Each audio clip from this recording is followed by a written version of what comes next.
नमस्कार। आप सुन रहे हैं द बॉलीवुड रेडियो और मैं हूं आपके साथ अनूप आकाश वर्मा। दोस्तों, ये किस्सा हिंदुस्तान की पहली बोलती फिल्म आलम आरा के हीरोइन जुबैदा का है, जिनका ताल्लुक नवाबों के खानदान से था।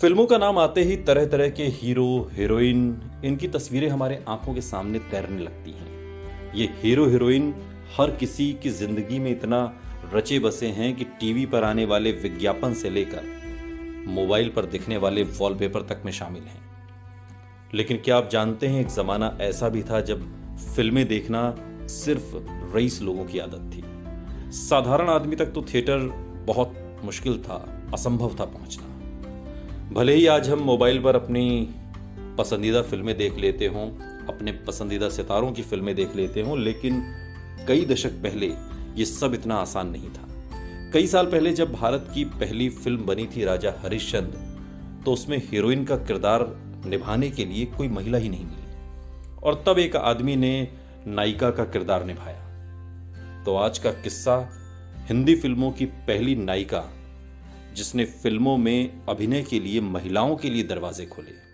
और इस अदाकारा का नाम है जुबैदा। जुबैदा जब 12 साल की थी तब उन्होंने हिंदी फिल्मों में कदम रखा था।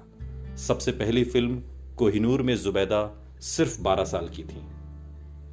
जुबैदा ने फिल्मों में काम करना उस वक्त शुरू किया जब औरतों के लिए यह काम अच्छा नहीं माना जाता था। साल 1920 में कोहिनूर फिल्म में जुबैदा ने अपनी बहन सुल्ताना के साथ पर्दे पर कदम रखा था। जुबैदा का जन्म गुजरात के सूरत शहर में हुआ था। मुस्लिम परिवार में जन्मी जुबैदा के पिता नवाब थे, नवाब सीदी इब्राहिम मोहम्मद याकूत खान तृतीय। इसके साथ ही जुबैदा के 2 और बहनें थीं, सुल्ताना और शहजादी। तीनों ही बहनें अभिनेत्री थीं और फिल्मों में काम करती थीं। ये वो दौर था जब एक इज्जतदार परिवार की महिलाओं का फिल्मों में काम करना अच्छा नहीं माना जाता था।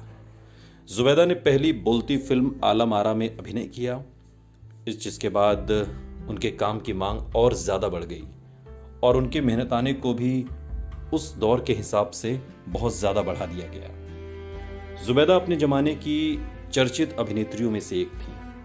साल 1925 में जुबैदा ने एक के बाद एक 9 फिल्मों में काम किया।